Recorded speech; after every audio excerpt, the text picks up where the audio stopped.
Hi everyone, this is Coach Yanis from Olympus Pro Performance Coaching. Today's video is about one exercise that is quite basically standard in your strength programs. And as I said before, basically in previous videos, an exercise itself, it doesn't make you any better on the bike, it can make you better on that specific exercise. However, if you implement it within your program, as an overall basically program, it can actually have really positive results on your performance on the bike. So that specific exercise is about the squat. We all know like squat basically trains the legs, but how can you implement that within your program? So a squat is a very technical exercise, and not especially back squat specifically, and that's because it demands so much mobility from so many different joints of your body. So as I said previously, a squat is not for everybody, but if you actually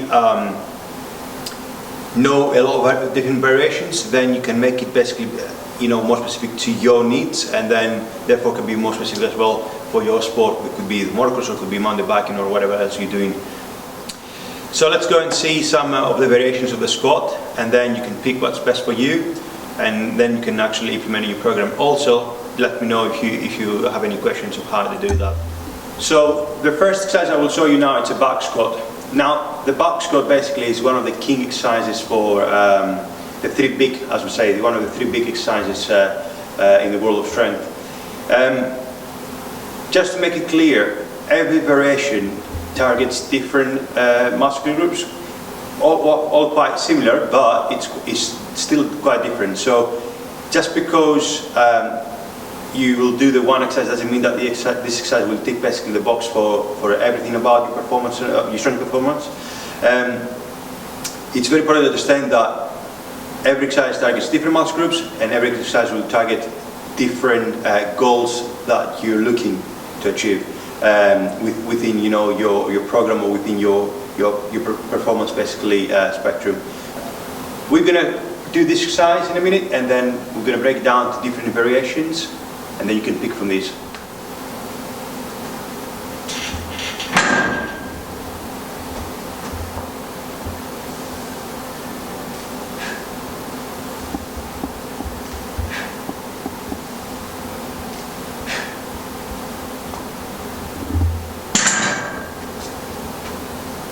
So that was the back squat.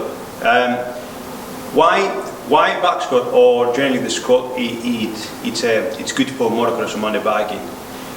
It's because it's an exercise that actually it's a very functional exercise. It's an exercise we use basically in our daily life, even without thinking about it, by sitting into a chair, even going to the toilet, even actually being on the bike. We always in this kind of position, which is basically using massively your legs and your biggest muscle, which is your quads specifically.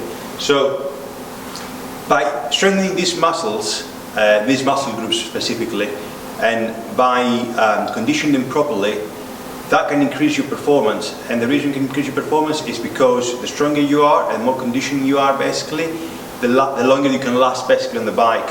And also from injury prevention side, it can actually help you to absorb better any high impact, especially from landings, from dropping your leg quite violently after a corner. It depends what you're doing, obviously, but that's why it's so important. Now, as I said, squat is a very demanding exercise, especially a back squat or a front squat. So that's why we can break it down to easier variations. And just because it's easier doesn't mean that it's worse. It's just different. And again, it depends what you want to achieve at that specific period that you do in the program. So let's go and see some variations now. One of the easiest versions basically that you can do for squat, if you're not experienced at all in squatting, is basically use either a bench, or you can use a chair or a sofa. And the lower the bench is, the more advanced becomes the exercise, because the more depth you have basically, the more range of movement you have. And that basically will help you to start getting confident of going down without feeling that you're losing your balance or you're going to fall. And it's pretty much is this one. Yeah? So you don't actually sit down, you just tap a bit basically with your bum, and then you drive up. And then if you want to make it more advanced, as I said, you either can basically go lower, so use something lower, or you can hold a dumbbell or a kettlebell in that position, and then you have more resistance on your way up and the way down. So just be creative and just play basically with the exercises, and as long as you know it's common sense and makes sense to you, then you can use it. Yeah, that's it really. Another version of the squat is the kettlebell or the dumbbell front squat, which is basically easier version than the barbell for those that they don't have enough experience with the barbell. So basically, this is how you're doing it. If I show you on the side as well, you can see that I'm quite upright actually. You don't really want to be there because that can affect your back, plus it's not really effective for what you want to achieve. Okay? If you don't have enough mobility and you feel like whenever you're going down your heel's going up, and that could be for quite different reasons, then you can use either some small plates, or if you're at home you can use books for that, or magazines, something basically that you can actually put your heels be higher and raise your heels, and that will give you a more upright position straight away. You're just going to feel definitely more stable that way if you're not enough experienced. Okay, this is the split squat. So from this position, basically make sure that your legs actually is quite wide, and then you're going down.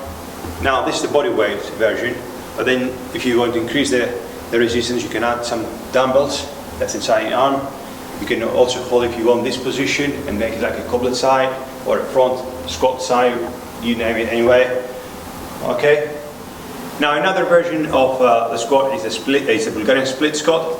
So in the Bulgarian split squat, basically you need either a bench or a chair or a sofa or any surface is quite basically high, so you can actually put your leg up.